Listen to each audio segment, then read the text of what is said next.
جبل سے کہا، حضرت معاذ بن جبل سامان اٹھانے کے لیے گھر گئے، ان کی بیوی بھی اسی بیمار کا شکار ہو کر گزری، ایک بیوی گزری، دوسری بیوی گزری، بیٹا عبد الرحمن گزرا، سبھی بن آخر میں آ کر حضرت معاذ بن جبل بھی گزرے، جبکہ ان کی عمر صرف 38 ہے، 40 کو بھی چھیے نہیں۔ اللہ اکبر۔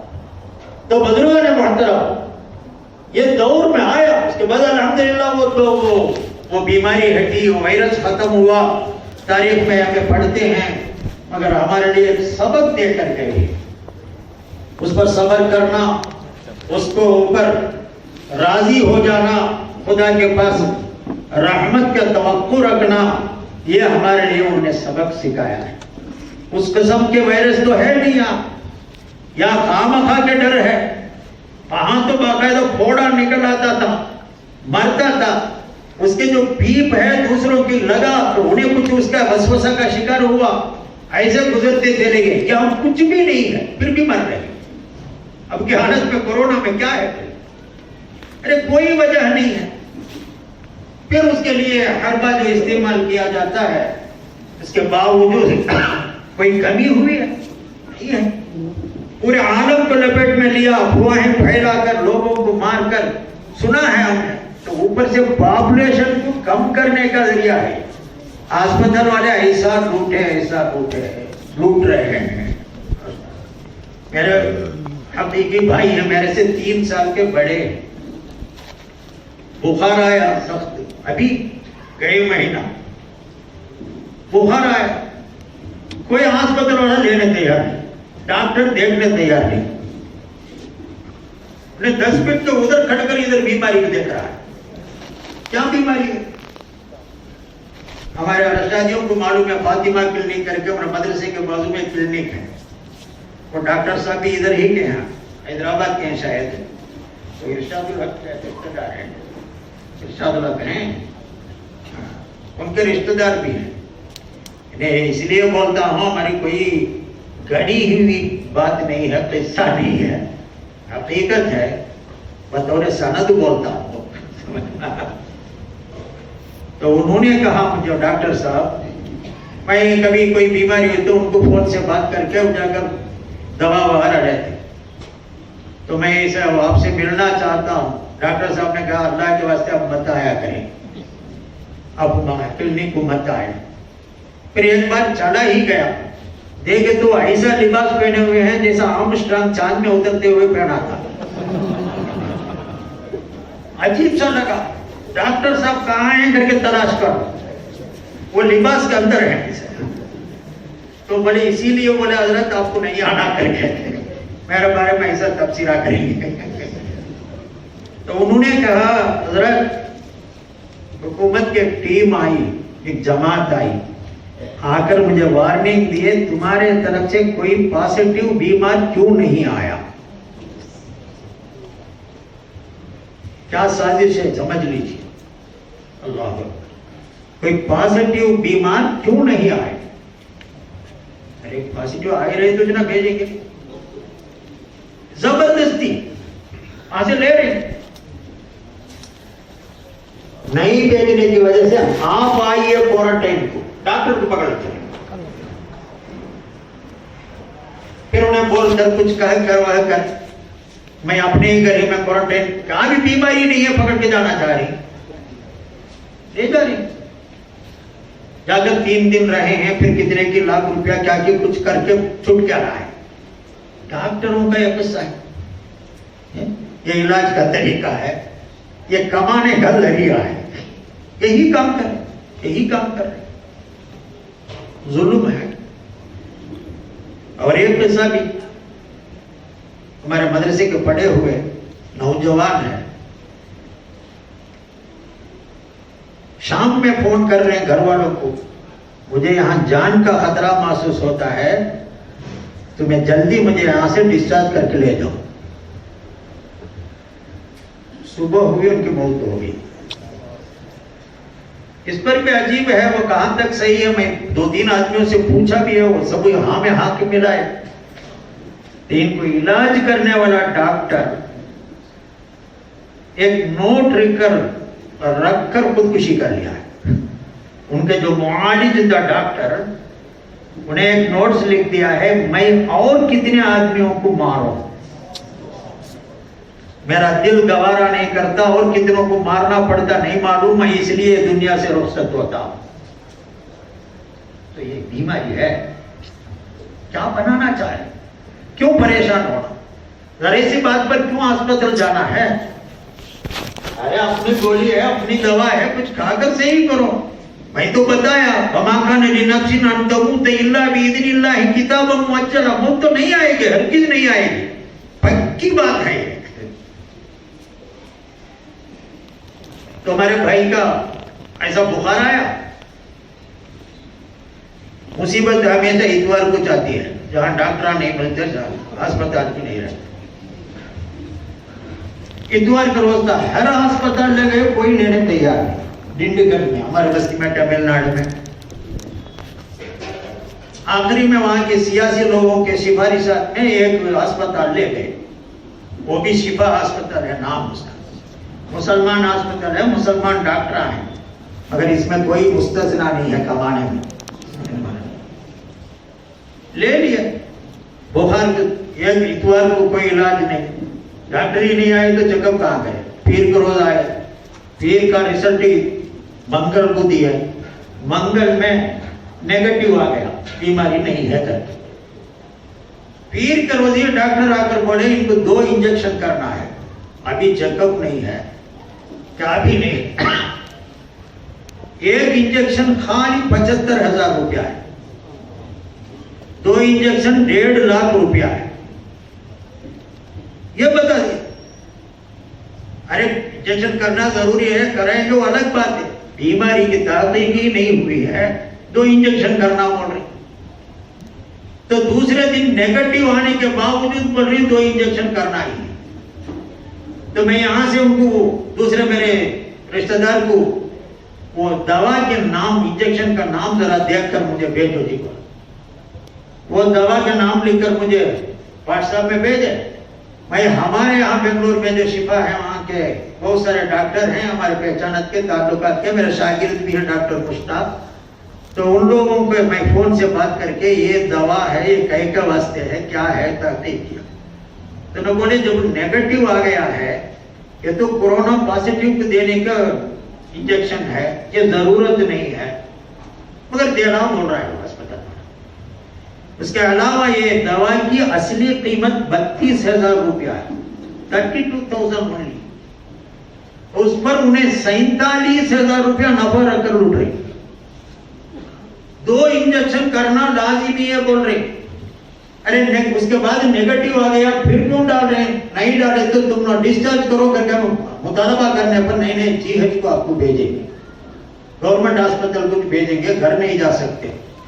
اور وہاں جی ایچ کو جا کر جانے والے پورا جنازہ بن کر ہی باہر نکلتے. تو مطلب یہ ہے، مارنا چاہے تو مرو، یا تو یہ علاج کرو.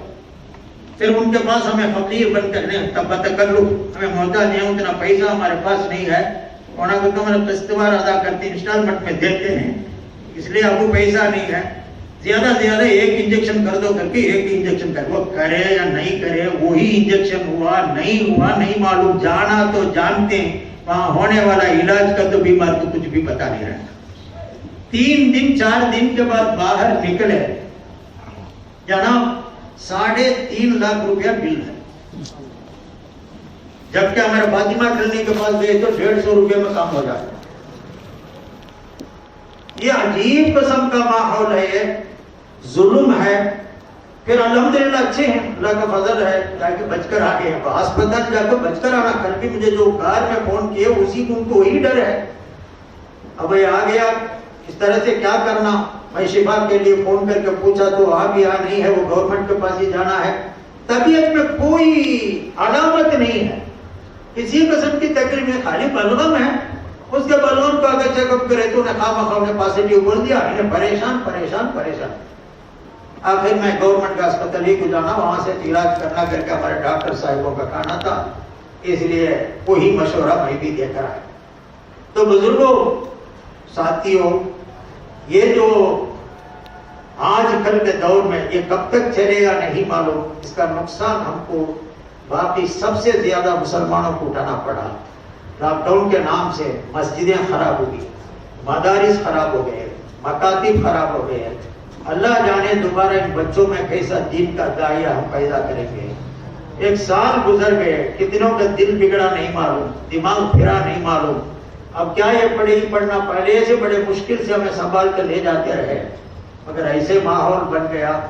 اللہ اکبر. ہمیں ہر بار مشورے میں کھولنا شروع کرے پولیس آ جاتی, سیل لگا دیتے, ڈراتے. یہی ماحول میں ابھی بھی چل رہا ہے. اللہ رحم کرے, اللہ تعالیٰ اس کے لیے صورتیں نکالے, جلد از جلد اس کا حل ہو جائے. میرا اندازہ ہے کہ 2020 بڑا خراب سال ہے. انشاءاللہ دسمبر کے ساتھ ہی یہ مصیبتیں دور ہوں گی. نیا سال, نیا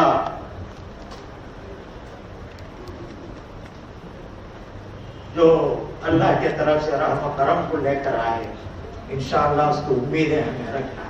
الحمدللہ. اللہ بہت خالی مصیبتوں کے بارے میں بات ہوتی ہے. مولانا جو بول رہے تھے اسی سے کچھ بولنا کر کے تو اس سلسلے میں بول دیا. باقی الحمدللہ بہت سارے علماء دیکھ کر دل باغ باغ ہو گیا, خوش ہو رہا ہوں.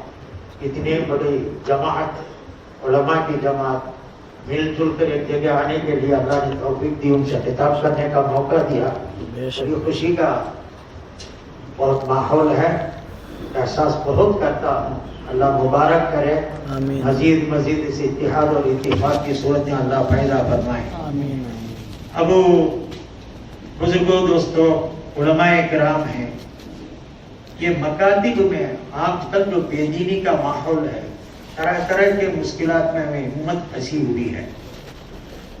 لوگوں میں دین کا داعیہ اگر آنا ہے اسے مکتب ہی سے شروع کرنا ہے. ایک ابتدائی مکتب ہے, اس کے بعد مدرسہ ہے. مدرسہ میں ذرا بڑے ہونے کے 14 سال 15 سال کے بعد آتے ہیں. بستی کے جو مکتب ہیں جس میں 6 سال 4 سال 5 سال کے بچے ہیں, اگر ان کے اندر آپ محنت کریں, عالی با پڑھا دینا, یسر القرآن پڑھا دینا, خوبی کی چیز ہے, انکار نہیں ہے. مگر بچوں کو اپنے پاس جب بیچتے ہیں والدین, وہ اس لیے بیچتے ہیں کہ اساتذہ ان کی تربیت بھی کریں, اسی لیے بیچتے ہیں. میں کل بھی بتا رہا تھا, والدین کی بات بھی بچہ نہیں سنے گا, استاد کی بات سن لیتا ہے.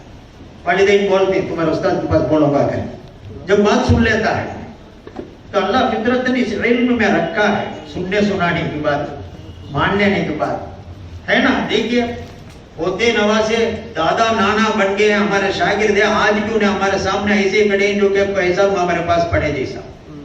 یہ تعلیم کا اثر ہے, تربیت کا اثر ہے, حضور پاک صلی اللہ علیہ وسلم کے دیے ہوئے تعلیم کا یہ اثر ہے. یہ اس لیے ہمیں مکاتب میں پڑھاتے ہوئے اس کا بڑا لحاظ رکھنا, بہت لحاظ رکھنا. اور اس کے لیے بنیادی چیز مکتب میں تو ضرور بچوں کو حضور پاک صلی اللہ علیہ وسلم نے فرمایا ادبوا اولادکم علی ثلاثۃ خصال, بچوں کو 3 طرح کے ادب سکھاؤ. حضور نے فرمایا ایک حب نبیکم, نبی اور نبی کے خاندان کی محبت ان کے اندر پیدا کرو, اور نیک لوگوں کے محبت کو ان کے اندر پیدا کرو. مثالی لوگ ہیں, ان کو محبت کریں گے تو ان کے اندر وہ طریقہ وہ اپنائیں گے, ورنہ انہیں صحابہ کے اوپر بھی اعتراض کرے گا, تابعین کے اوپر بھی اعتراض کرے گا, یوں ہی پلتے پرورش پاتے ہوئے خراب ہو جاتے. پھر حملت القرآن کی بھی محبت کا آپ تعلیم کو, قرآن کا علم رکھنا ہے, علماء کی محبت کا بھی ان کو تعلیم ہے. حضور پاک صلی اللہ علیہ وسلم نے سکھایا. بچوں کو تعلیم دینے سے پہلے, ان چیزوں کو تعلیم دینے سے پہلے ہم علماء آپس میں پیار و محبت سے رہنا. میں اپنے میں سے رہنے کی وجہ سے میں بول رہا ہوں, ہماری سب سے بڑی بیماری حسد ہے. ایک دوسرے کے دیکھ کر برداشت کرتے ہیں. تو اللہ ماشاءاللہ آپ کی بستی میں اچھے رہے تو رہیں گے، ہمارے بستی کی بات میں بول رہا ہوں، برا نہیں ماننا. آپس میں متحد اور بیکار تنقید، تبصرہ، خالی وہم کی بنیاد پر کسی پر الزام و اعتراض، یہ مومنانہ شان نہیں ہے، منافقانہ شان ہے. حضور پاک صلی اللہ علیہ وسلم نے ایک بار فرمایا وتصدقوا، جہاد میں نکلنا ہے، آرام سے بولو.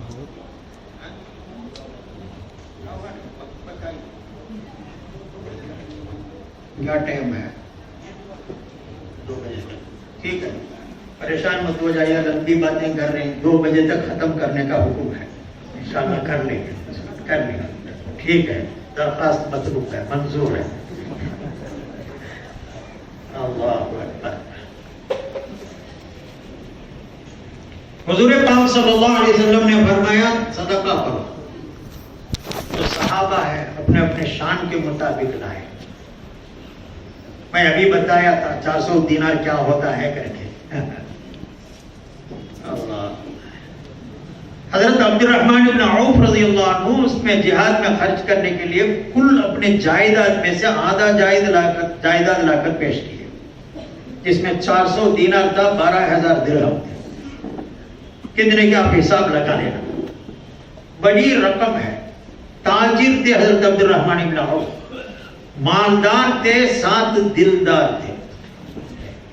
توفیق رہی ہوتی، دیتے ہوئے خوش ہوتے تھے. انتقال کے وقت میں بدری صحابہ میں سے ہر صحابی کو چن چن کر 100 دینار دیے. بدر میں شریک ہوئے صحابہ کو امہات المومنین کے ہر گھر میں بڑی بڑی رقم پہنچائے. یہ دور رہا ہے علماء کو دینا، نیکوکاروں کے عطا کرنا، یہ صحابہ کے دور سے چلا آیا ہے. اس لیے وہ ایک سنت ہے. میں ہی مانگ رہا ہوں کا معنی میں مت لیجیے، وہ مطلب ہرگز نہیں ہے. اللہ مجھے بالکل بچا کے رکھا ہے الحمدللہ. ابھی میں ساتھیوں سے بتایا، ہر سال مولوی صاحب بھی جانتے ہیں، نعیم کوثر صاحب بھی، دبئی اور کویت، ابوظہبی، شارجہ جاتا رہتا ہوں. ہر سال رمضان میں یا ربیع الاول میں جانے کا انتظام ہوتا رہتا ہے. جاتے رہتے آتے رہتے ہیں، کچھ پروگرام میں چلتے ہیں. اب یہ لاک ڈاؤن میں جانے نہیں ہوا. کویت سے مجھے فون آیا، 2-3 بار فون کیے وہاں کے لوگ. حضرت حالانکہ وہاں بھی لاک ڈاؤن ہے، انہیں بھی کمپنیوں میں کام کرنے والے، تکالیف کا انہیں بھی شکار ہے، اگر ہمارے بارے میں ہم کیسی فکر تھی. مجھے بڑی خوشی ہوئی، ان کے لیے دل سے دعائیں نکلی. وہ لوگ حضرت اب ہمیشہ آتے جاتے تھے، مالی حالت اب اچھی ہوتی تھی، اب لاک ڈاؤن میں ڈاؤن ہو کر پڑے ہیں نا، ہمیں لوگ کیا تبھی وصول کر کے آپ کو بیچتے ہیں. میں بولا اللہ مجھے اتنا محتاج نہیں بنایا، اللہ کا کرم ہے، میں ہی دے رہا ہوں بہت ساروں کو. اس لیے آپ جو توجہ کیے اور جو میرے بارے میں فکر کیا، اللہ اس کے لیے آپ کو جزائے خیر عطا فرمائے. یہ میں نے ان کو دعائیں دی الحمدللہ. اللہ کا فضل ہے، ایسا رکھا ہے، اطمینان سے رکھا ہے. بڑے حضرت کی دعا ہے. میرے بارے میں بہت سارے الفاظ بولے، سب بیکار ہے. صرف ایک لقب ہے، اسے میں مانتا ہوں. بڑے حضرت رحمۃ اللہ علیہ کے لیے ایک خاص خادم کا خادم تھا. تقریباً 200-250 سفر تو کیا ہوں حضرت کے ساتھ. بیل گاڑی سے لے کر فلائٹ تک سفر کرتا ہوں، ہریوں سے، شہر سے، ملکوں، سب سفر کیا الحمدللہ. اسی کی خدمت کی برکت ہے. ایسے آپ لوگ ہیں جیسے بڑے لوگوں کے سامنے کچھ بولنا بھی آیا ہے، ورنہ ہماری حقیقت یہ الگ ہے. ہمارے سامنے ویر پن بھی جگ مارنا، ایسا ماحول ہوتا ہے. اللہ تعالیٰ نے کہا کہ کیسے کی پہنچا دیا. وجہ یہی ہے، وہ بزرگوں کی دعائیں تھی، ان کی نگاہیں ماشاءاللہ. میں تو ان کے بارے میں بولنا تو دن بھر بولتا رہوں گا، اتنے حضرت کے الحمدللہ. تو بہرحال حضرت عبد الرحمن ابن عوف رضی اللہ عنہ مالدار بھی تھے، دلدار بھی تھے. حضور کا ایک اعلان سنے، تاجر تھے، اپنے جائیداد کا آدھا حصہ لا کر پیش کر دیا. ایک کاشتکار تھے کیسا دیکھیے وہ دور میں، حضور کے دور میں کیسے بنا دیا حضور صلی اللہ علیہ وسلم لوگوں کو. اس میں عاصم بن عدی رضی اللہ عنہ سیدھا گئے باغ میں کھجور کے، سارے باغ کے کھجوروں کو توڑے، لا کر پورے پیش کیے 20 ٹن۔ 20 ٹن کتنے کلو؟ ٹن کتنا؟ 1000 کلو۔ 20,000 کلو کھجور کو لا کر انبار لگا دی۔ وہ تاجر تھے، جائیداد لا کر پیش کیے، مال دینار و درہم کے شکل میں۔ یہ کاشتکار تھے، کھیتی والے، باغ والے، کھجوروں کے انبار لگا دیے 20,000۔ ماشاءاللہ۔ سب وسط، کتاب میں سب وسط، ایک وسط 60 ساڑھ، ایک ساڑھ 3.5 3.25 کلو، حساب لگا لیجیے۔ تو 100 وسط من التمر لا کر پیش کی۔ تو ایک تاجر اپنا، زارع اپنا، ایک عجیب مزدور، صحابہ کے عجیب ہے، ابو عقیل الحبحاب الانصاری رضی اللہ تعالی عنہ، وہ آئے، ایک 3.25 کلو کھجور اٹھا کر آئے، ایک ساع کھجور، ایک کھجور لا کر حضور سے پیش کر کے فرمایا انہوں نے، اللہ کے رسول، آپ کے اعلان سننے کے بعد میرے پاس کچھ نہیں تھا، میں غریب آدمی ہوں، میں رات بھر ایک یہودی کے پاس پانی چیندا، باغ کے لیے پانی پہنچایا، سیراب کرایا، مزدوری کے طور سے 2 ساع کھجور ملا، گھر والوں کے لیے 1 ساع رکھ لیا، اپنے کے لیے 1 ساع لایا، اللہ کے واسطے، اللہ کے راستے میں آپ کے حکم کے مطابق لایا۔ حضرت عبد الرحمن بن عوف کے مال پر بھی حضور نے فرمایا، بارک اللہ فیما اعطیت و فیما امسکت، تمہارے دیے ہوئے مال پر بھی اللہ برکت کرے، اپنے گھر والوں کے لیے روکے ہوئے مال پر بھی اللہ برکت دے، ان کو بھی بولے، عدی بن عاصم کو بھی بولے۔ مگر حضرت حبحاب رضی اللہ تعالی عنہ لا کر جب پیش کیا، حضور نے فرمایا اس کی قیمت اللہ کے بعد بہت زیادہ ہے، بہت زیادہ ہے، اس لیے تمہارے اس کمائی کو 1 ساع کھجور کو ان کھجوروں اور ان مالوں کے انبار میں جا کر پھیلا دو، تمہارے وجہ سے وہ بھی قبول ہو جائے گا۔ اللہ اکبر، اللہ اکبر۔ اللہ ہے وہ کبھی کوانٹیٹی کو نہیں دیکھتا، کوالٹی کو دیکھتا ہے، مقدار کو نہیں دیکھتا، کمیت کو نہیں دیکھتا، کیفیت کو دیکھتا ہے۔ اللہ اکبر۔ میرے پاس 1 لاکھ روپیہ ہو، آپ کے 1000 روپیہ میں دے دو، دیا ہو، احسان مانا جائے گا۔ اگر کسی کے پاس 10 روپیہ ہو، انہیں 5 روپیہ اگر دے دے، دونوں میں کون بھاری ہے؟ 5 روپیہ بڑا بھاری ہے، 10 کا آدھا دے دیا، انہیں 1 لاکھ میں سے 1.25 حصہ دیا ہے کہ 1000 دیا ہے، 1000 ہے، 5 روپیہ ہے، اللہ ایسا نہیں دیکھتا، اس کے دیے ہوئے مال میں سے اس نے کتنا آتا۔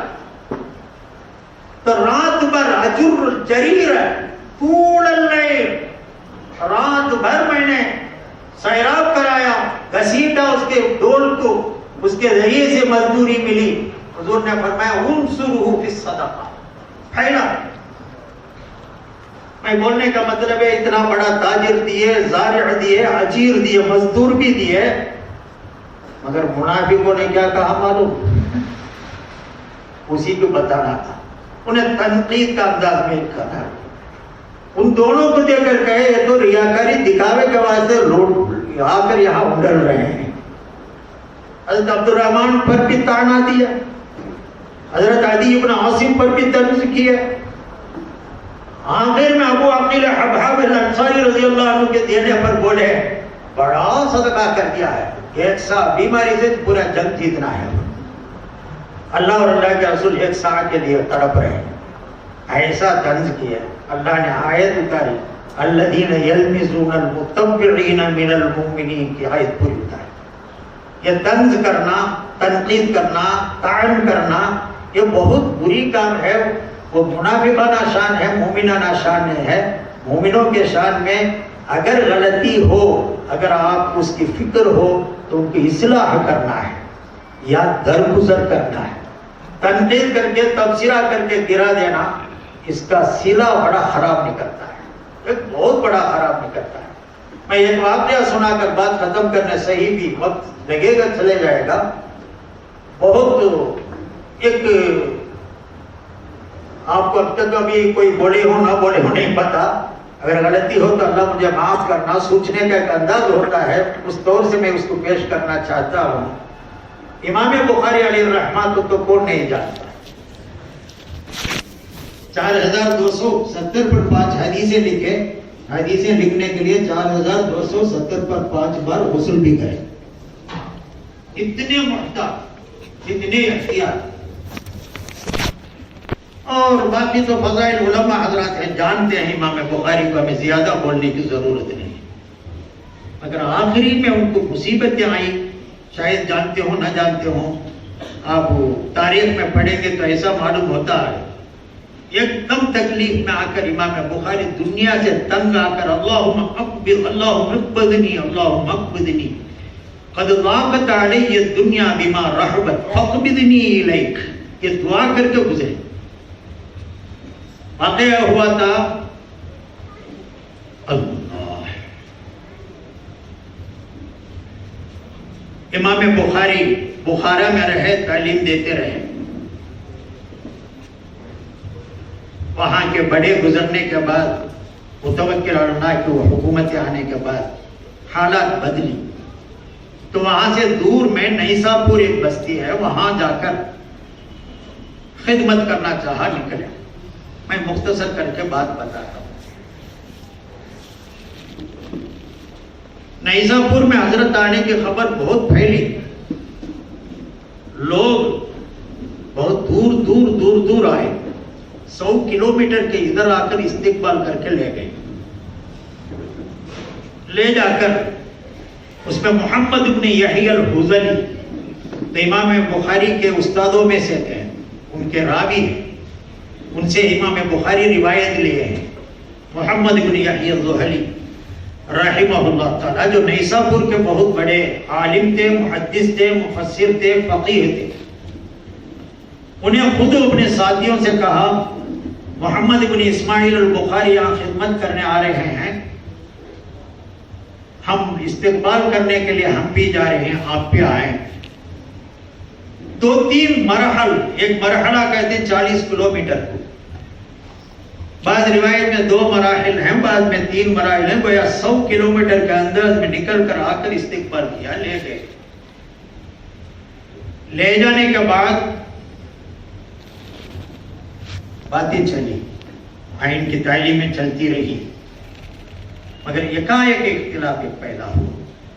ایک معمولی مسئلہ ہے، لفظی بالقرآن مخلوق، ایک مسئلہ علماء حضرات ہیں، قرآن کو جب منہ میں ہمیں پڑھتے ہیں، یہ مخلوق ہے یا غیر مخلوق ہے، صفت خداوندی ہے یا پیدا کردہ، ایک دقیق مسئلہ ہے۔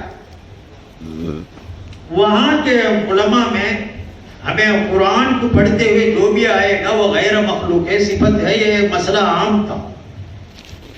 امام بخاری سے بارے میں، محمد بن اسماعیل البخاری کے بارے میں محمد بن یحیی الحذلی نے کہا اپنے ساتھیوں سے، اس مسئلے کے چھیڑ چھاڑ بخاری سے مت کرو، اگر انہیں ہمارے خلاف بول دیا تو ہمارا بھرم نہیں رہے گا، اس لیے اس کے بارے میں پوچھو مت۔ یہ تعلیم دیے تھے، اور عام طور سے سوال جواب میں ہوتا ہے، زیادہ معلوم کرنے سے زیادہ جواب دینے والے کو اٹکانے کا ارادہ کرتا ہے۔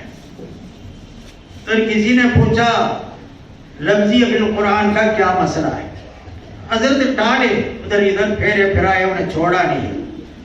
تو آخر میں انہوں نے کہا، بندے کے تمام افعال مخلوق ہے، چاہے اصوات ہو، اقوال ہو، افعال ہو، بندے کا افعال ہے وہ مخلوق ہے۔ اب قرآن کا پڑھنا بھی بندے کے افعال ہی میں، اقوال میں ہے، کوئی مخلوق ہے بول دی، چار اچھا اٹھ گیا، ہنگامہ ہو گیا، ہنگامہ ہو کر اللہ اکبر، آخر میں کیا ہو گیا، حضرت محمد ابن یحیی الحذلی نے کہا، اس کے بعد جو بھی امام بخاری کے درس میں جائیں گے وہ میرے پاس نہیں آنا ہے، وہ صاحب یہاں نہیں رہنا، انہیں یہاں سے نکالنا۔ امام بخاری کو نکالنے کی تمام صورتیں پیدا کر دی، اور وہاں کے رعبدار تھے حضرت محمد بن یحیی الحذلی، ان کی باتیں حکومت تک چلتی تھی اور ان کے شاگردہ بے شمار تھے، ان کے خلاف میں کسی کو بولنے کی ہمت نہیں ہوتی تھی۔ آخر میں مجبور ہو گئے تو امام بخاری نیسابور چھوڑ کر نکلنا چاہ رہے تھے۔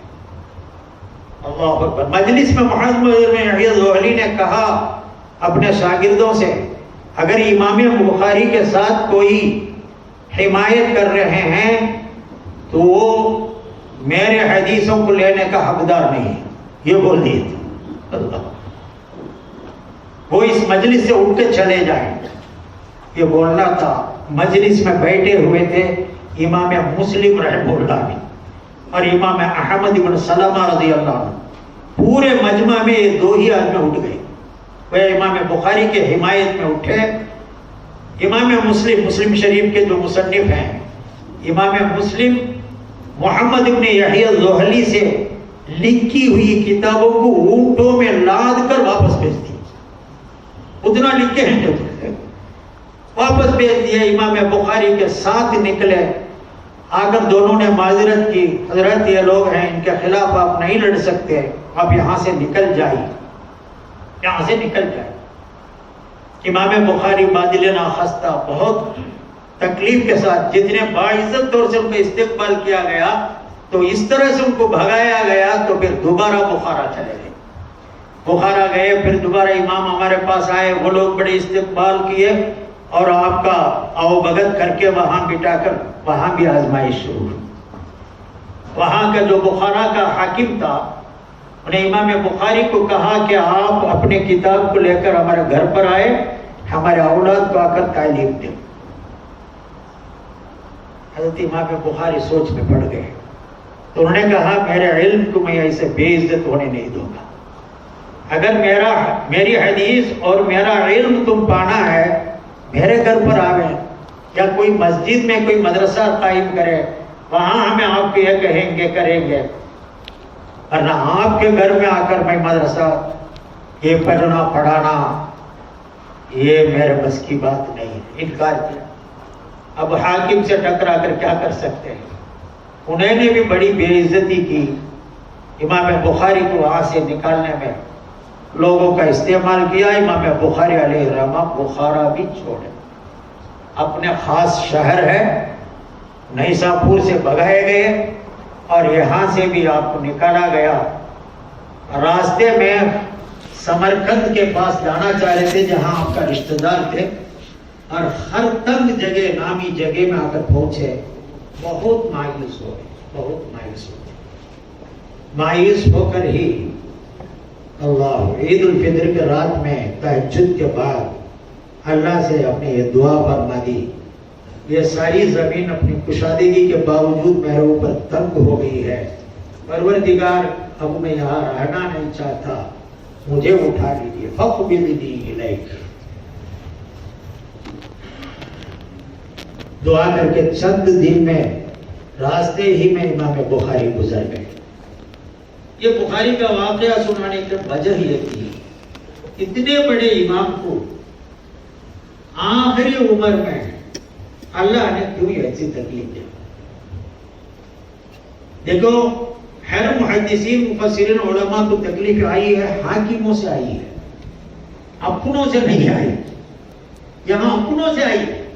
محمد بن یحییٰ الزحلی، اللہ اکبر، ان کی دیانت کا عالم یہ ہے، محمد بن یحییٰ الزحلی نے ان کے ساتھ اتنے سیادتی کرنے کے باوجود امام بخاری اپنے بخاری شریف میں ان کی روایت کو بھی پیش کرتے، مگر محمد بن یحییٰ الزحلی پورا نام نہیں بولیں گے، چھپانے کے لیے حدثنا محمد، حدثنا الزحلی، ذرا نام چھپا کر ان کے روایت دیانت ہے، حدیث ہے، اسے چھپانا نہیں ہے، جو صحیح سند کے ساتھ مل گئی امت تک پہنچانا ہے۔ امام بخاری اپنے طور سے تو اپنے خدمت پوری طرح سے کر دیا۔ مجھے یہ خیال لے آیا، بار بار پڑھتے ہوئے دماغ کے اندر یہ بات گھومتی رہتی ہے، امام بخاری جیسے امیر المومنین فی الحدیث ہیں، تمام محدثین میں علم اور پہاڑ کا درجہ رکھنے والے ہیں، ان کو آخری وقت میں اس طرح کی تکلیفیں دینا کیا وجہ سے؟ کیوں آیا؟ حاکموں سے آئے تو وہ تو دین کے واسطے لڑتے، اپنے سے مسائل فقہ میں اختلاف کرنے سے اتنی بڑی سزا کیوں ملی ہے؟ خود ان کے استاد ہیں محمد ابن عیت وحلی، ان کے جیسے لوگوں کے ذریعے سے ان کے لیے تکلیفیں پہنچنے کی کیا وجہ ہے؟ کیا؟ تو مجھے ایک اندازہ لگا ہے، اللہ مجھے معاف کرنا اگر غلطی رہے تو میرا اللہ اصلاح کرنا، امام میں ابھی آپ کو بتایا اللہ کی مہربانی یہ ہے کسی بندے کو اللہ تعالیٰ پاک صاف آخرت میں اٹھانا ہو، دنیا میں ہر مصیبت کے لیے سزا دے کر اٹھاتا ہے۔ حدیث میں ہے، حدیث میں ہے اللہ کے محبوب بندہ وہ ہے جس کی غلطیوں کی سزا دنیا میں مل جائے۔ اسی لیے بزرگوں کو اکثر آپ دیکھیں گے آخری وقت میں کچھ نہ کچھ بیماری، کچھ نہ کچھ تکلیفیں، کچھ نہ کچھ ہو گئے، وہ اللہ اوپر کیے جانے والا کفارہ ہے، کفارۃ الذنوب ہے، گناہوں کو پاک صاحب کا آخرت میں ڈائریکٹ جانے کا مسئلہ ہے۔ میں یہی سمجھتا ہوں امام بخاری کی طرف سے کچھ غلطیاں ہوئی ہوگی، وہ غلطیوں کے کفارہ کے طور سے اللہ نے آخری وقت میں 4 سال 5 سال کے درمیان ایسی تکلیفیں آپ کو دی گئی آخری عمر میں۔ مجھے امام بخاری کیا ہوں غلطی کہہ رہیں گے، گناہیں کرے رہیں گے، مجھے ذرا سوچے تو تاریخ کے اوپر نظر ڈالنے سے معلوم ہوتا ہے امام بخاری امام ابو حنیفہ رحمہ اللہ کے حق میں کچھ سوء ادب کے الفاظ استعمال کیے۔ جی ہاں، امام ابو حنیفہ کی وفات کب ہوئی؟ 150۔ امام بخاری پیدا ہوئے ہی 193 میں، 90 پر 3 میں، گویا 40 پر 3 سال کے بعد امام بخاری پیدا ہوئے۔ اگر امام ابو حنیفہ رحمہ اللہ بخاری شریف تو آپ سب پڑھے ہوئے ہیں، سنے بھی ہوں گے، تفصیلیں تو آپ جانتے رہتے ہیں، وقال بعض الناس کر کے آتا ہے، سنے ہیں جی؟ کیا معنی ہے؟ ایک آدمی نے کہا کہ بڑا ہوگا، ایک آدمی نے کہا، اکثر علماء فرماتے ہیں اس سے مراد امام ابو حنیفہ ہے۔ امام ابو حنیفہ کے نام لینے کے بجائے بعض الناس، ایک صاحب نے کہا، ایک آدمی نے کہا، لاپرواہی سے، امام ہے امام ابو حنیفہ، ان کی پوری زندگی میں کسی کے بارے میں برا کرتے ہوئے کبھی نہیں دیکھا، برا کہتے ہوئے برا کرتے ہوئے کبھی نہیں پائے، خالی فقہی مسائل ہے۔ آپ تو تفصیل جانتے ہیں، ایمان یزید و ینقص، کیا بحث ہے، کیا بحث ہے، کیسی بحث ہے۔ ٹھیک ہے امام بخاری کی اپنی رائے رکھے، امام ابو حنیفہ اپنی رائے رکھے رحمہم اللہ تعالی، اگر تعبیر میں جو انداز اپنائے ہیں وہ بہت دل کو کھٹکتا تھا۔ پڑھتے زمانے میں ہمارے حضرت رحمت اللہ علیہ جو بخاری پڑھاتے تھے، جب بھی ہمیں سوچتے تھے مگر پوچھنے کی ہمت نہیں ہوتی تھی، یحییٰ ابن زوہلی جیسا، محمد ابن عیاض والی جیسا، ہمارے حضرت کے پاس پوچھنا بھی بڑی ہمت کی بات ہوتی ہے۔ کوئی نعیم کوثر صاحب جیسے آدمی رہے تو ذرا بے تکلف ہو جاتے تھے، ہمیں نہیں ہوتے تھے، ہمیں آخر تک ڈرتے رہے، وہ حالت تھی۔ اس لیے کیوں امام بخاری ایسا کرے کر کے پوچھے تو حضرت کیا بولتے تھے کر کے ہم سمجھ آتے تھے، اور دل سے کھٹکتا تھا۔ میں یہاں تک دیکھا ہوں امام بخاری سے اور کسی قسم کی اور غلطیاں ہوتے ہوئے مجھے نظر نہیں آئے بھائی، صرف یہ تھا امام ابو حنیفہ، امام ابو حنیفہ رحمہ اللہ کے بارے میں قال بعض الناس کر کے بخاری میں تقریباً 25 جگہ بولے۔ امام بخاری کو امام ابو حنیفہ کے ساتھ کیا دشمنی؟ یہی ہے سوچنے کی۔ اس کی اصل وجہ امام بخاری کے اساتذہ امام ابو حنیفہ کے دشمن تھے۔ امام بخاری کے جو راویہ ہیں اس میں بہت سارے میں مثال میں دے سکتا ہوں۔ امام ابو حنیفہ کے پیچھے ہاتھ دھو کے پیچھے پڑتے تھے، اللہ اٹھاتے ہی پہلی روایت تھی حدثنا الحمیدی یوں کر کے آئے گا۔ امام حمیدی عبداللہ ابن زبیر الحمیدی ہے، وہ امام ابو حنیفہ کو حد درجے سے زیادہ تنقید کرتے تھے، بلکہ بعض نے کہا انہیں دین میں نہیں ہے، کافر ہے بھی وہ۔ نعیم ابن حماد دوسرے راوی، محمد ابن عرعرہ تیسرے راوی، اسحاق ابن راہوی چوتھے راوی، ایوب سختیانی پانچویں راوی۔ گنتا جاؤں گا ان کو جو ملے ہیں اساتذہ، یہ پورے امام ابو حنیفہ کے خلاف بولنے والے تھے۔ اس کا اثر امام بخاری پر پڑ گیا، اور نہ امام بخاری ابو حنیفہ کو کہاں دیکھے، 40 پر 3 سال کے بعد پیدا ہوئے آدمی، اپنے اساتذہ سے سیکھا ہوا تھا۔ وہ لوگ کیا وجہ ہے، عجیب ہے، اس میں محمد بن نعیم بن محمد وہ امام ابو حنیفہ کے خلاف من گڑت باتیں گڑ گڑ کر بولتے تھے۔ امام ابو حنیفہ بولے ہی نہیں تھے، بولے گئے، کرے ہی نہیں تھے، کرے گئے۔ عجیب قسم کے رہے ہیں وہ زمانے میں، ایسے اساتذہ کے سامنے نظام ادب تحقیق ہے جس کا نتیجہ انہیں کیا کرے، اپنے امام ابو حنیفہ کے بارے میں قال بعض الناس پر، قال بعض الناس پر۔ امام بخاری جب یہ اتنے پڑھے، ان کے شاگردوں پر بھی وہی اثر ہوگا، وہی اثر ہوگا۔ ان کے شاگرد امام ابو عیسیٰ ترمذی ہیں، ان کے اوپر بھی یہی اثر بیٹھا۔ انہیں ساری ترمذی کے اندر ہر امام کا نام لیتے ہیں، ترمذی کی خصوصیت ایک ایک حدیث بیان کریں گے، وہ حدیث کے تحت میں آخر میں اپنا نتیجہ چنیں گے۔ وَبِهِ قَالَ إِمَامُنَا الشَّافِعِيُّ وَبِهِ قَالَ إِمَامُنَا مَالِكُ وَبِهِ قَالَ الْأَوْزَاعِيُّ وَبِهِ قَالَ الثَّوْرِيُّ۔ مذاہب بیان کرنا ان کی خصوصیت ہے۔ اس حدیث کے تحت ہی میں فلاں امام نے یہ کہا، فلاں امام نے یہ کہا، فلاں امام نے یہ کہا، ہر کس ناقص کو بھی وہاں ذکر کریں گے۔ امام ابو حنیفہ کی بات بولنے کی جگہ میں آ کر وَبِهِ قَالَ بَعْضُ أَهْلِ الْكُوفَةِ، ایک کوفی نے کہا، ایک کوفہ والے نے کہا، یعنی امام ابو حنیفہ کا نام لینے کے لیے بھی تیار نہیں۔ یہ نتیجہ کہاں سے آیا؟ بخاری سے آیا۔ بخاری کا نتیجہ کہاں سے آیا؟ نعیم بن حماد سے آیا، عبداللہ ابن زبیر حمیدی سے آیا۔ اس لیے علماء آپس میں اگر یہ رکھیں گے تو اس کے بعد کے نسلوں تک یہ خامیاں جاتی رہتی ہے، چلتی رہتی ہے۔ اس میں آ کر ایک پورے نسل کو خراب کرنے کا نتیجہ نکل جاتا ہے، جس سے امام بخاری بچے نہیں ہیں، امام ترمذی بچے نہیں ہیں، آپ اور ہمیں کہاں سے بچیں گے؟ میں یہی سمجھتا ہوں امام بخاری کا آخری میں جو اپنوں سے جو تکلیفیں پہنچی ہے، اللہ ان کو پاک کرنا چاہا ہے، ان کے گناہوں کو دھلانا چاہا ہے، ان کی ہوئی خدمتوں کو سامنے رکھ کر ان کے لیے گویا بطور سزا دے کر پاک صاف کر کے دنیا سے اٹھانا چاہا ہے، جس کے لیے ہمارے لیے ایسا پاک صاف کا کوئی راستہ ہے؟ کون سا پاک صاف؟ مزید نجس میں پڑھنے والی قوم ہے۔ اس لیے جو مکاتب میں پڑھاتے ہیں، اساتذہ ہے، ہر استاد بہت بڑے ذمہ دار ہوتے ہیں، اپنے شاگردوں پر ان کا اثر پڑتا ہے۔ ابن تیمیہ اگر خراب ہوئے تو ان کے بیٹے، ان کے شاگرد ابن قیم بھی خراب ہوئے۔ چند مسائل جو خلاف جمہور بولنا شروع کیے، استادوں کے تابع ہو کر ہی ہے۔ اس لیے استادی شاگردی کے بیچ میں بہت بڑا گہرا تعلق ہے۔ اگر ہمیں بن گئے، سارا عالم بن گیا، ہمیں بگڑے، سارے عالم بگڑا۔ جیسا حضور پاک صلی اللہ علیہ وسلم دل کے بارے میں بتائے تھے، اس طرح سے علماء اس امت کا دل ہے۔ اگر یہ خراب ہوا، تمام امت خراب ہوتی چلی جائے گی، ہمارے شاگرد پھر خراب ہوتے چلا جائے گا۔ اللہ حفاظت فرمائے۔ اس لیے مکاتب میں پڑھاتے ہوئے پاک صاف ہو کر، بالکل ان بچوں کو اپنی امانت سمجھ کر ان کو تعلیم صحیح دیجیے۔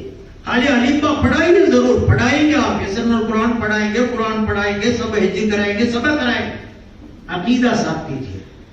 اور ان کے لیے جو لازمی تعلیم ہے، بزرگوں کے ادب، ادبوا اولادکم علی ثلاث خصال، حضور نے تعلیم دی ہے، اسلاف کے بارے میں بتائی۔ ہمیں سب الحمدللہ بچپن میں ایک مؤذن صاحب ہی ہمارے استاد ہیں، انہیں وہ کہانی حضرت موسیٰ، حضرت عیسیٰ کی کہانیاں سن کر اپنے اردو زبان میں پڑھ کر، اپنی تمل زبان میں پڑھ کر ہمیں سناتے تھے۔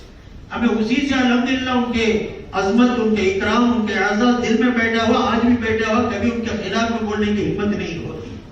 مگر آج کل ہمیں پیشہ ور استاد بن گئے ہیں۔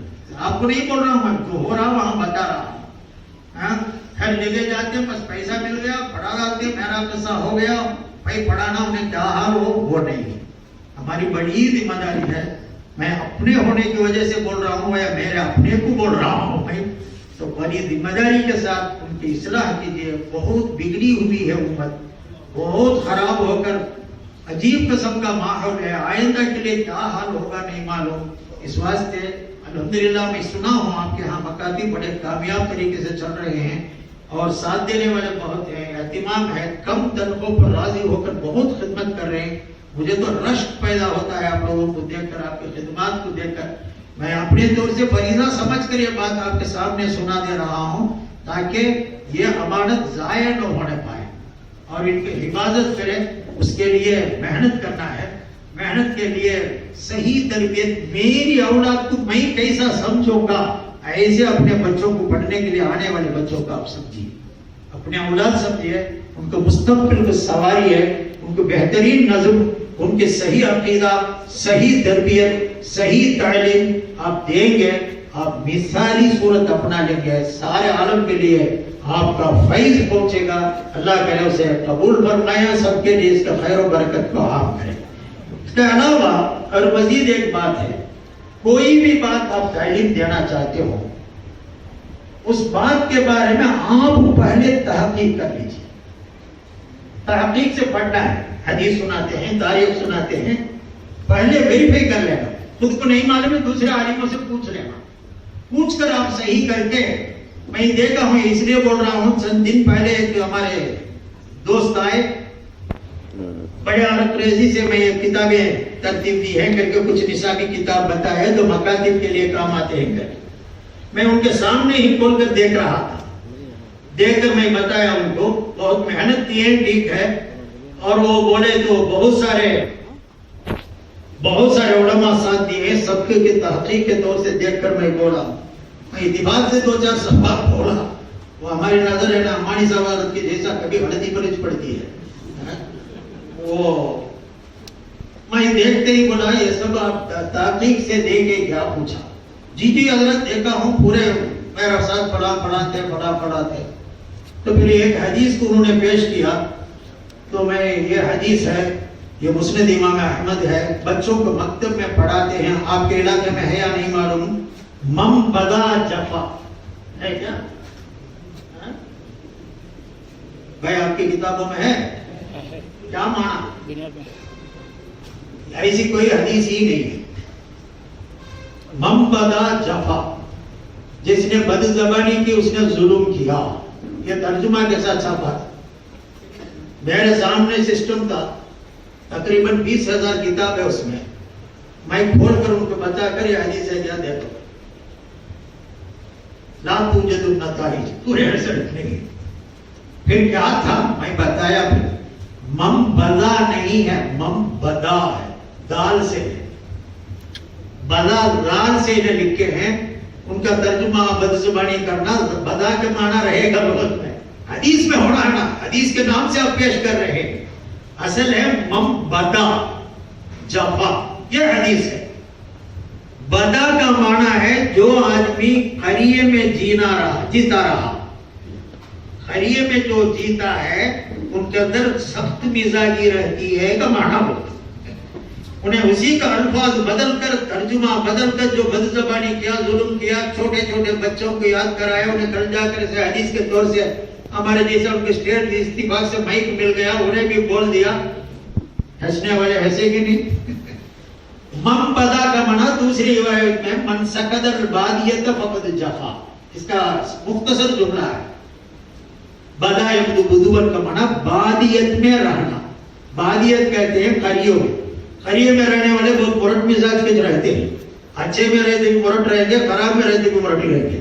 مرٹ کے تو سمجھ میں آتا ہے ہماری زبان میں نہیں. سخت مزاجی میں رہیں گے، بڑے پکے رہتے ہیں، کوئی دنیا پورے آگے تو بھی جھکتے نہیں. یہ قریے کی خاصیت ہے. حضور پاک صلی اللہ علیہ وسلم بازار میں گئے تو گھوڑا خریدے. ایک قریہ والا گھوڑا سوائب الحارث گھوڑا پیش کیا، حضور کو پسند آ گیا، گھوڑا لے لیا. گھر میں پیسہ ہے دیتا ہوں کر کے طے کر کے دام پورے کھول کر بلا کے جا رہے تھے. راستے میں کچھ اور صحابہ مل گئے. گھوڑا بہت اچھا تھا تو اور صحابہ نے کہا کہ بیچا نہیں سمجھ کر، بھائی گھوڑا بیچو گے میں اتنا پیسہ دیتا ہوں کر کے اتنا پیسہ بتائے جسے حضور دینا چاہ رہے تھے اسے زیادہ بتائے. انہیں آ رہا بھی تھا، بیچارے دیہاتی تھے. انہیں ابھی تو میں دیے نہیں نا، پیسہ لیے نہیں نا، اس لیے بیپار نہیں ہوا سمجھ کر یا محمد، جی محمد صاحب بلائے. حضور آگے چل رہے تھے. قریے والے یا محمد بلاتے تھے، مدینے والے رہتے یا رسول اللہ بولتے تھے. اس لیے قرآن میں آتا نہیں نا لا ترفعوا اصواتكم فوق صوت النبي ولا تجهروا له بالقول كجهر وہ آیت میں کہا بھی گیا ہے یا محمد کے لفظ سے پکارنا نہیں ہے ولو انهم صبروا حتى تخرج اليهم لكان خيرا لهم یا محمد کر کے پکارنے پر یہ آیت اتری بلا کر بڑے ایسا دینا چاہ رہے ہیں آپ کیا لینے تیار ہیں حضور نے فرمایا نہیں میں تو قیمت طے کر دیا تمہیں بھی راضی ہو گئے میں خرید چکا ہوں تو میں بیچا نہیں ہوں بول رہا لقد اشتريتك ارے خرید لیا ماں بیچتک میں بیچا نہیں حالانکہ انہیں بھی مسلمان ہیں عربی مسلمان ہیں مگر دیہاتی ہیں اور سارے صحابہ زور ڈال رہے ہیں نہیں رسول اللہ کے ساتھ پورا خاموش رہو ایک آدمی سب کو دبائے تمہیں کیا بیچتے ہوئے خریدتے ہوئے تمہیں ساتھ دے کیا تمہیں کیوں بیچ میں آ رہی میرا محمد کی بات ہے تمہیں تمہیں بھی بیچا کر کے گواہی دیتے کیا گواہی پیش کرو اب کون گواہ دے بازار میں جو گواہوں کو بٹھا کے رہیں گے سامان بیچتے ہوئے اب سب مجبور رسول اللہ صلی اللہ علیہ وسلم میں کچھ بھی نہیں بول پا رہے میں خرید چکا ہوں بول رہے ہیں آمین صدوق ہے صادق ہے مگر بیچارہ دیہاتی ہے اپنے دیہاتی پن کے ساتھ وہ جفا ہے جفا کے معنی سمجھ پا رہا جفا آخر پوچھا کوئی گواہی دینے والے ہیں کیا تو ایک صحابی خزیمہ ابن ثابت الانصاری رضی اللہ عنہ آ گیا ہے میں گواہی دیتا ہوں اشہد انہ قد اشترى منک وانک قد بعت بک انہوں نے کہا میں گواہی دیتا ہوں حضور نے تمہارے سے خریدے تم نے ان کو بیچا اب گواہی دیے تو میں کہتا ہوں بول دیا تھا حضور لے لیا کامیاب ہو گئے گواہی دے دیے گھوڑا لے لیے سب گئے وہ گھوڑا کے ہنا اس کی آواز بڑی پیاری تھی حضور کو پسند آیا اس لیے حضور نے اس کا نام مرتجز رکھا حضور پاک صلی اللہ علیہ وسلم کی عام عادت تھی اپنے جانوروں کو بھی نام رکھتے تھے تلواروں کو بھی نام رکھتے تھے پورے نام رکھ کر پکارتے تھے بکریوں کا بھی نام رکھتے تھے برکہ ایمن اپنے خچر کو بھی دلدل گدھے کو بھی عقیر اور گھوڑے کو بھی سکبن بردن مرتجزن سبحتن ہے نا مختلف نام تھا یہ گھوڑے کا اپنے مرتجز نام رکھا تھا بڑا پیارا تھا حضور کو تو ایک واقعہ ہوا ہونے کے بعد ان کے دیہاتی پن کو دکھائی دیا مطلب یہ تھا حضور نے پوچھا حضرت خزیمہ سے خزیمہ ٹھیک ہے تمہیں گواہی دے دیے گھوڑا مجھ کو مل گیا پیسہ اس کو پہنچ گیا تمہیں تو خریدنے کی جگہ میں موجود ہی نہیں تھے نا گواہی کیسا دی دی ہے پوچھا تمہیں بازار میں تو نہیں تھے تمہیں گواہی کیسا دے دی ہے ہمارے بھائیو تجارت کو تم نے دیکھا ہی نہیں ہے بن دے کے گواہی کیسا دی دے دیے انہوں نے بھی جواب میں غضب کر دیا حضور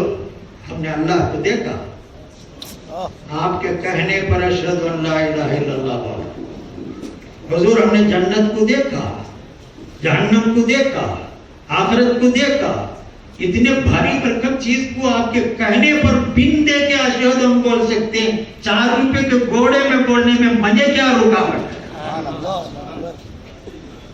اللہ اکبر خوش ہو گئے حضور صلی اللہ علیہ وسلم سوچ ہے بڑے بڑے صحابہ موجود تھے ذہن میں نہیں آیا کیسا گواہی دینا ہے اللہ ان کے دل میں ڈالا اس کو انہوں نے جواب دیا ایسا دینے پر حضور خوش ہو کر آپ نے فرمایا من شہید له خزیمۃ فحسب ومن شہید علیہ خزیمۃ فحسب 2 گواہ ہر چیز میں چاہیے مگر جس مسئلے میں خزیمہ ایک آدمی گواہی دے دے وہ 2 آدمی کے گواہی کے برابر ہے ڈبل کا درجہ دیا حضور پاک صلی اللہ علیہ وسلم خوشی کے مارے آپ شارع ہیں آپ جو بولیں گے وہی شریعت ہے رسول اللہ کیسا بولتے ہیں رسول اللہ بولنا ہی آسان ہے اللہ بڑے جیسا ہے اللہ کا حکم رسول کا حکم اطیعوا اللہ و اطیعوا الرسول ہے تو آپ نے کہہ دیا من شہید له خزیمۃ فحسب ومن شہید علیہ خزیمۃ فحسب تاریخ میں عجیب آتی ہے حضرت ابو بکر صدیق رضی اللہ عنہ کے زمانے میں قرآن کی جب ترتیب دینے کے اور جمع کرنے کا مسئلہ آیا تو اس میں اصول قائم کیا گیا تھا جس آیت کے اوپر 2 آدمی گواہی دے دے وہ آیت ہی قابل قبول قرآن میں آیت کر کے ثابت ہونا ہو 2 آدمی کے پاس وہ لکھے ہوئے ہونا اور گواہی دینا ایسے آیت جو ان کی جمع کریں گے. ایک آدمی کی گواہی سے کوئی آیت رہے تو نہیں لیں گے. حضرت عمر بھی ایک آیت بولے, قبول نہیں کیا گیا رجم کے بارے میں. تو بہت سارے کے جو سنگل گواہی ہے اس کے لیے نہیں گئے. اگر 2 گواہی لینے پر ہی ہم لیں گے. یہ اصول چلا کر ہی قرآن کو جمع کیا گیا. اس میں ایک ہے رجال صدقوا ما عاهدوا الله من المؤمنین رجال صدقوا ما عاهدوا الله علیہ. یہ جو آیت آئی اللہ کا کرم ہے. وہ آیت حضرت خزیمہ کے پاس تھی, وہ ایک ہی آدمی کے پاس تھی. وہ ایک آدمی کے پاس رہنے کے باوجود حضور نے ان کو 2 گواہوں کے درجہ دینے کی وجہ سے اس کو قبول کر لیا گیا. ایسے وہ واقعہ ہوا. تو سکنن بادیت بدا, سمجھ میں آیا؟ کسی کے کتاب میں رہے تو درست کیجئے. کوئی غلطی کر دیے ہیں, نقطہ لگا دیے, نقطے سے بڑا خدا بھی جدا ہو جاتا, رانی بھی زانی ہو جاتی. سمجھ پانا اس واسطے نقطے کا فرق ہے کہ سوچنا نہیں ہے, بڑا خطرناک معنی بدل جاتا. قرآن حدیث میں تحریف کی بالکل اجازت نہیں ہے. ہمارا من کذب علی متعمدا فلیتبوأ مقعدہ من النار. سخت وعید ہے, سخت وعید ہے. جو بن کہے میرے طرف کوئی بات منسوب کرے جہنم کو دنیا ہی میں ریزرویشن کر لے, حضور فرماتے ہیں. اس لیے یہ غلط فہمی میں کچھ چپے ہیں. وہ ایک نظر آیا ان کو میں سنا دیا. تو من بدا جفا, من سکن البادیت فقد جفا. دوسری روایت میں اسی عبارت کے ساتھ بھی موجود ہے. اچھا, دوسرا ہے اسی کتاب میں دیکھا میں, اور ایک کتاب میں بھی اس کا العدت دین کرتا ہے. ترجمہ تو صحیح لکھتے ہیں, وعدہ کرنا قرض کے برابر ہے کہتے ہیں, پر عبارت میں العدت دین, اصل میں کیا ہے؟ العدت دین. العدت بنے تو وعد یعید عدتا, وجد یجد جدتا, ومق یمق مقتا, فعل کے وزن پر آتا ہے. تو العدت وعدہ کرنا, دین قرض لیے جیسا. کسی کا آپ کو میں کل آتا ہوں کر کے بول دیتا آپ 100 روپیہ قرض لیے جیسا ہے, لیے تو جیسا دینا ہے ایسا آنا آپ کو پر ضروری ہے. اسے بتانے کے لیے العدت دین کر کے عبارت میں غلطی کرے ہیں, معنی اگرچہ صحیح کیے. ایسا کچھ نظریں پڑ گئی, میں ان کو تنبیہ بھی کیا. تیسری ایک عجیب حدیث ہے اسی کتاب میں ہے, پرسوں کے دکھائے نہیں, سے پہلے کی کتاب جو پڑھاتے ہیں مکتب میں, آپ کے ہاں رہے تو صحیح کرنے کے لیے میں کہہ رہا ہوں. ایک حدیث یہ بھی اس میں بچوں کے لیے تعلیم دینے کے لیے لکھے ہیں. اس میں ہے اشرب الماء اعینکم, ہے کیا معنی؟ یہ دیکھیے اتنا عام ہے, ویسی کوئی حدیث ہے ہی نہیں, ویسی کوئی حدیث ہی نہیں ہے. پانی دیکھ کر پیا کرو. کیا جوڑ ہے؟ اشرب الماء سمجھ میں آ گیا, اعینکم دیکھ کر اس کا کیا معنی ہے؟ کہ عینون آ گئے تو دیکھ کر کا معنی ترجمہ کر لیا. یہ تو بالکل غلط ہے. وہ حدیث میں اصل میں ہے اذا توضعتم فاشربوا اعینکم من الماء. یہ حدیث کچھ الٹا سیدھا کر کے یہ جملہ بنا دیے ہیں لکھنے والے نے. اور اس میں بھی کیا ہے؟ مسلم شریف میں ہے. کون سے مسلم شریف میں بولے کہ معلوم نہیں. مسلم شریف میں کہاں ہے وہ حدیث؟ عجیب ہے. وہ جب وضو کرو گے تمہاری آنکھوں میں بھی پانی بہاؤ کا معنی, آنکھوں کو مل کر دھو کا معنی ہو. تو ہم جیسے یوں پانی ڈال دیتے ہیں, آنکھوں کو ملتے نہیں ہیں, ادھر ادھر وہ میل کچھ جمع رہتا, اسے صاف کرو کے معنی میں حضور پاک صلی اللہ علیہ وسلم نے فرمایا اذا توضعتم فاشربوا اعینکم من الماء. آنکھوں کو پانی پلاؤ. اس کا مطلب ہے دھو کا معنی ہے. اسے الٹا سیدھا کر کے رواہ مسلم ان تو کون سا مسلمان کو میں پکڑنا. عطا اللہ بخاری بولے جیسا, امام حضرت عطا اللہ بخاری مشہور ایک عالم گزرے, انہیں حکایت کو لگتے ہیں الشائی فنجانانی رواہ بخاری مسلم بولا. چائے 2 کپ پینا ہے, اس کی روایت کریں بخاری مسلم. یہ چائے پلائے رہے گا, مومن بولتے نا چائے پلانے کے مسئلے میں سید الملائکہ بولتے ہے نہیں. کسی گھر میں دعوت کو گئے, عرب صاحب کی جماعت, آخر میں دعا کرنے کے ضیافت کریں گے, دعا کرنے پڑے تو صلت علیکم الملائکۃ الا جبرائیل پڑھے. آپ لوگوں کی رحمتیں, فرشتوں کے تمام فرشتوں کی رحمتیں اترے جبریل کو چھوڑ کر. انہیں گھر والا شیخ کیف ترکت جبریل وہ سید الملائکہ کو کیوں چھوڑ دیا؟ انہوں نے کہا